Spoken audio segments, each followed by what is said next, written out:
buat kerana Allah, dia bukan terhenti setakat Ramadan. Kun rabbaniyun, wala takun ramadhani.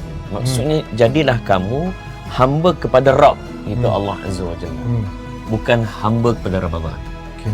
Kenapa tahu? Sebab ada orang masa Ramadan, komitmen dia pergi masjid, masak, Masak. bangun sahur, tarawih.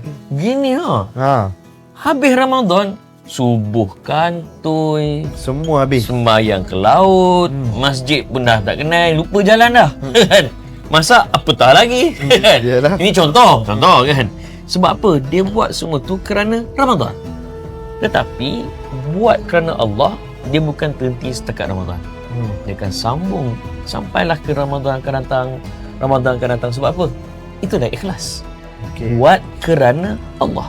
Buat kerana Allah. Dan ikhlas ni para ulama mengumpamakan bagaikan semua hitam di atas batu hitam di tengah kegelapan malam. Macam Lama. nak sebut betapa sukar untuk melihat ikhlas. Deep tu. Deep kan? Deep. Tapi tak ada semua lah ni. Ayat tu mahal tu. Tak ada semua, tak ada. Namun demikian, kalau kita tengok dalam Matan Arba'in kan ada hadis, ada 42 hadis dalam tu kan. Dia dalam hadis 40 dia ada banyak pasal jihad, pasal muamalat, pasal kejiranan, macam-macam.